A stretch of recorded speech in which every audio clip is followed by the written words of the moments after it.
है जिन्होंने लोगों के वोट को चोरी करके उनको दिया है। राहुल गांधी चोरी चोरी चला रहे, चोरी तो राहुल गांधी के बगल में बैठे हुए लोगों ने की है वोटों की। आज इनका पर्दाफाश हो गया और ऐसी उच्च हरकतों से तो ये और भी ज्यादा पब्लिक के अंदर अब इनकी जो इमेज है वो अंदाजा लगा सकते हो किस हद तक जा सकते हैं। मुझे तो एक अंदेशा और लग रहा है, ये कहीं अपने कुर्ते ना पाड़ ले दोनों बाप बेटे, कह रहे जी हम लोगों तो फलाने आदमी से कुछ के। इनका ध्यान भी रखना चाहिए सरकार को कि भाई इनके ऊपर कैमरे लगा के रखो।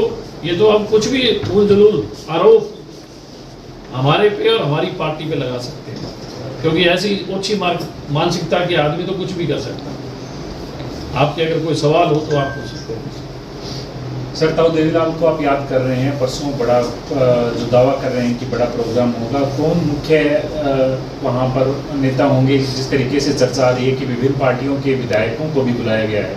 देखिए, पूरे हिंदुस्तान से जो लोग चौधरी देवीलाल जी के संघर्ष के साथी रहे हैं, जिन्होंने हमेशा सोशलिज्म समाजवाद का प्रतीक रहे, समाजवाद के लिए लड़े, उन तमाम लोगों को, नेताओं को भी हम लोगों ने न्योता देने का काम किया है। जिन लोगों का चौटाला साहब से संपर्क और ताल्लुक अच्छे रहे हैं, उन तमाम नेताओं को एक मंच पे आने के लिए भी हमने निमंत्रण दिया है। और चौधरी देवीलाल जी तो सर्व समाज के नेता थे।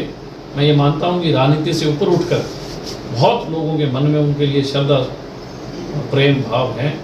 तमाम वो लोग जो लोग कांग्रेस और ये बीजेपी के खिलाफ लोग हैं, उनको हमने सबको निमंत्रण दिया है कि आप लोग आएँ। चौधरी देवीलाल जी की 112वीं जयंती है, उनको अपने भाव प्रकट करें। तो हमें उम्मीद है कि बहुत नेता जो है प्रदेश के और देश के उस दिन चौधरी देवीलाल जी के सम्मान दिवस पे आएंगे। कितने लोगों के जितने के? देखिए, आज तक के जिस तरीके से लोगों में माहौल है और उत्साह है, मैं ये मानता हूँ रिकॉर्ड तोड़ रैली होगी। आज तक इतनी बड़ी सभा मैं समझता हूँ कि मेरे जीवन काल में भी नहीं हुई होगी।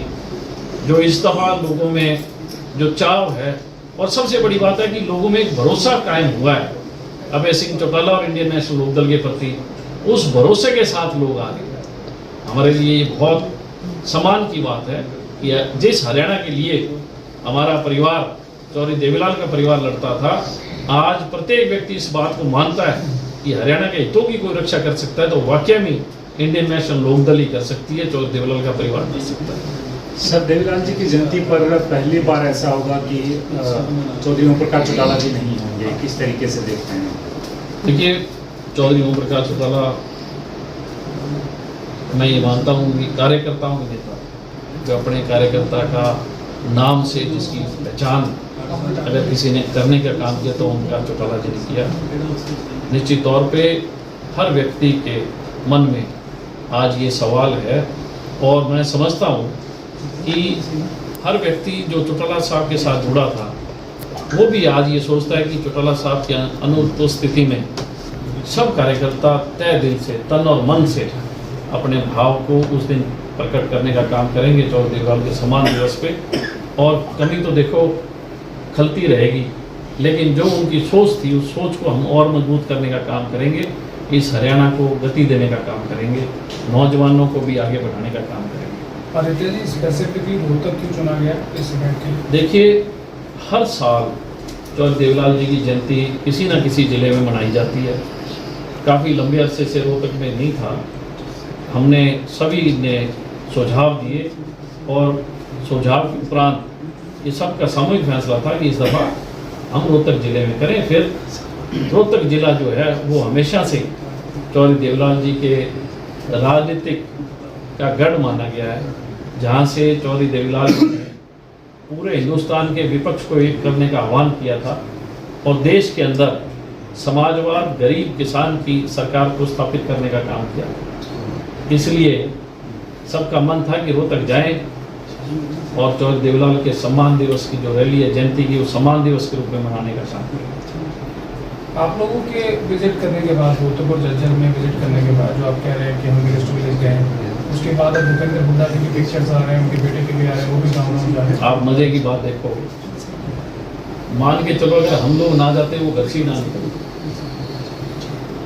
एक नेता जो ये कहता है कि चौधर करता हूँ, हमारी चौधर है, आप अंदाज़ा लगाओ कि गांव डूब रहे हैं, शहर खेत डूब रहे हैं, और जो चौधर की नारे लगाने वाले थे वो कभी भी उन किसानों के खेतों में, उनके गांव में उनकी तात पुकार लेने भी नहीं गए कि आपकी हालत ठीक है, कि आपके अनाज खत्म हो गया, आपकी फसल बर्बाद होगी, आपके घर टूट गए, मकान टूट गए, तो आपको कोई सहायता दें।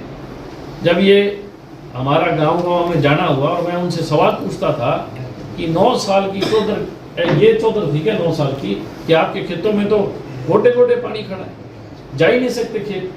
मैं तो ये दृश्य थी, मैं तो आप मानोगे फेसबुक पे लाइव हुआ हूँ, और जो पानी है ट्यूबवेल की जो कोठा उसकी छत तक पानी खड़ा है, ट्रांसफार्मर डूबे पड़े हैं, ना कोई सरकार का कोई व्यक्ति गया है, ना वहाँ के लोकल ये पिता और पुत्र की जोड़ी। ये 3 दिन बाद मुझे किसी ने बताया कि जी वो एक ट्रैक्टर पे चढ़ के एक गांव में आया था, उसके बाद चला गया।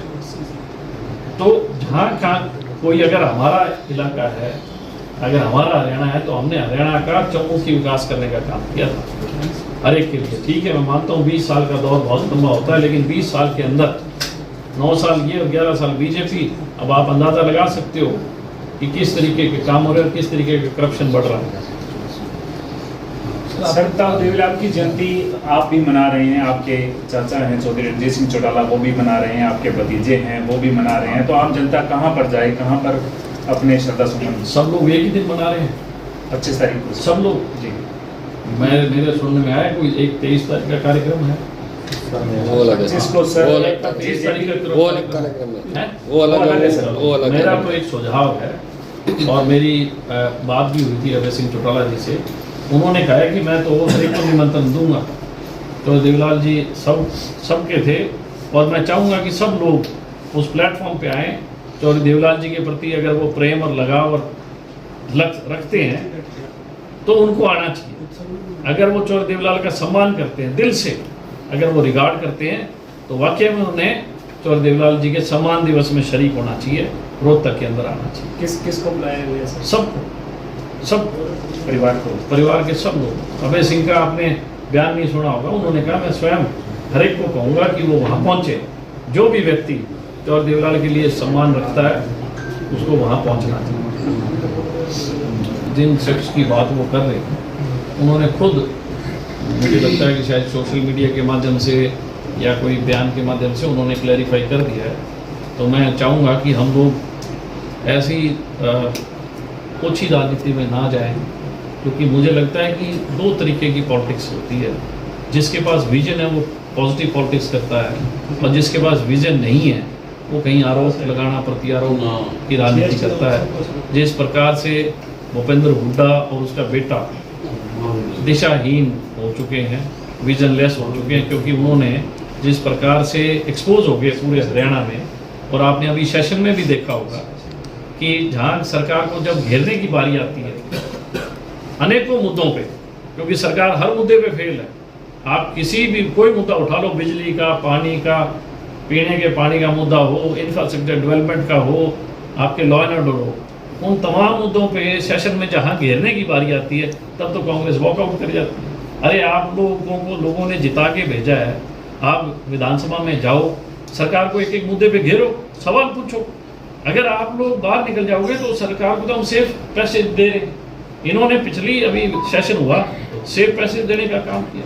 2 विधायक थे, हमने खड़ा होकर उनके विधायकों को कहा कि आप रुको, आप बैठो, इनसे सवाल तक जवाब करते हैं, कम से कम आपकी चीज़ ऑन रिकॉर्ड तो आएगी, हरियाणा के जन जन तक आपकी बात पहुंचेगी। लेकिन वो दोनों मिलके गेम खेल रहे, पहले मैं फिर तू, पहले मैं फिर तू। अब ये पता नहीं पहले में कौन है और फिर में कौन है। ठीक है जी, थैंक यू।